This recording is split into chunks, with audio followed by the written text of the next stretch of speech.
Congressman Palmer is now recognized. I thank the chairman, and I just want to point out a Washington Post article from August 26, 2015, almost 5 years to the day, that there was a decline in first-class letter delivery of 18 to 44%, and a 38% decline in the performance over the same time in 2014. This was during the Obama-Biden administration. The United States Postal Office in 2012 started closing dozens of mail sorting facilities.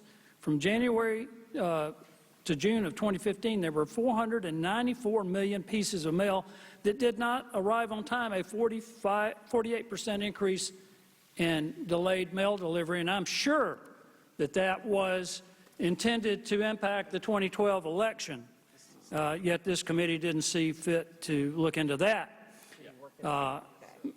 Mr. DeJoy, these will be yes and no for the most part. Is there any way the post offices can know whether or not ballots that they are delivering to households are to eligible voters? Is there any way for the post office to know that? No, sir. I bring that up because there's analysis of data released by the U.S. Election Assistance Commission in 2019. In a recent U.S. Census Bureau's 5-year American Community Survey, there were 378 counties nationwide that have more voter registrations than citizens living there who are old enough to vote. These are counties where the registration exceeds 100%. In Iowa, there are at least 18,658 extra voters. Under the National Voter Registration Act of 1993, Judicial Watch sent notice of violation letters to 19 large counties in 5 states, California, Pennsylvania, North Carolina, Virginia, and Colorado. Real Clear Politics reported that Los Angeles County had an estimated 1.6 million ineligible voters, and 38 states have counties where the voter registration is over 100%, including Montgomery County, Maryland, which represented my distinguished friend, Mr. Raskin. The same article cited a 2012 Pew study that found there are 24 million voter registrations that are no longer valid or significantly inaccurate. Pew's total included 1.8 million dead people and another 2.75 million who were registered in at least 2 states. New York, for instance, in this most recent primary that impacted your race, Madam Chairman, had 84,000 ballots, almost a fifth of all the, over a fifth of all the ballots, I think, cast. 12,000 in your race that were disqualified. So my question to you, Mr. DeJoy, is there any way to be sure that more ballots than a household should be eligible to receive are not being delivered? I'm sorry, say that again. Is there any way for the Postal Service to determine whether or not a household is getting more ballots than they should be? We're focused on delivering the mail. So the answer is no. There's no way to know that.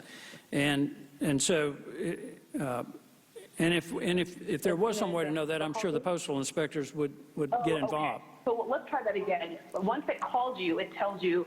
Madam Chairman, I reserve my time. What is, Okay, so it's going to call me.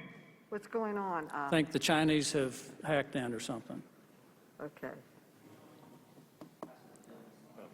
What is that noise? Okay. Ma'am, the clock is still running. Madam Chair, can his time be restored? We will give you adequate time to Okay. complete because of, Have we resolved this, do you think? what is the problem? What is it? They're just trying to deal with technical. We'll give you extra time. Keep going. Okay. You have extra time. We have some technical problems. Thank you, Madam Chairman.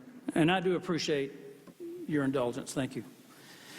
The Census Bureau reports that 11% of Americans move each year. Section 8 of the National Voter Registration Act, which was passed by the Democrats in 1993, signed by President Clinton, and voted for by Mr. Cooper and Mr. Clay and Madam Chairman Maloney, requires states to perform voter registration maintenance. It is really the responsibility of the federal government to ensure that states and local governments make sure their voter rolls are accurate, that they have removed deceased people, people who have moved or inactive voters. And it should be noted that the Obama-Biden administration did not bring a single Section 8 enforcement action during their entire term. That makes the post office task of only delivering ballots to eligible voters more difficult.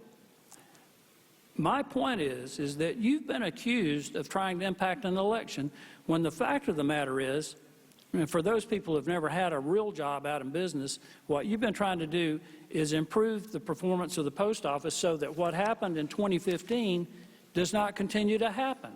And it's going, and the accusations are that you're trying to throw the election. When the fact of the matter is, the fact that the federal government has not done its part, particularly during the Obama-Biden administration, to ensure that the voter rolls are accurate, has made your job more difficult. It's really not your job, is it? One way or the other. No, sir. Can we count on the post office and the delivery personnel around the nation to not deliver mass ballots, stacks of ballots to an address where the delivery person knows that there's nobody there, an abandoned house, an abandoned apartment complex, a business? That would be reported, wouldn't it? We deliver mail to the address specified.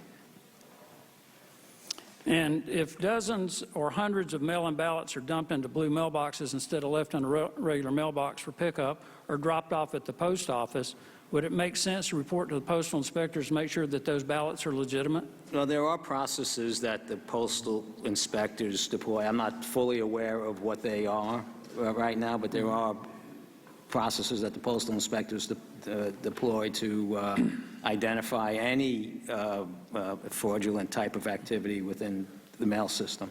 Well, we need to make sure that this election is not tainted by fraudulent mail-in ballots.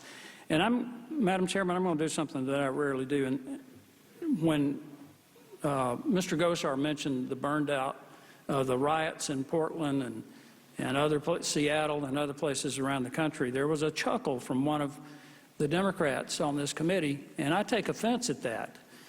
This is a picture of the burned out post office in Minneapolis, okay? There was mail in that post office that was lost. There may have been prescription drugs that were lost. There may have been Social Security checks in that office that were lost. It is a fact that not only is the mail delivery delayed when you have anarchists laying siege to cities all over the country, it endangers postal workers, delivery people. It may have endangered people's lives who were not able to get their medicine because it burned up in the Minneapolis post office. That's not funny. And I hope that the Democrats in this committee and in this Congress will take seriously what's happening in American cities. I yield back.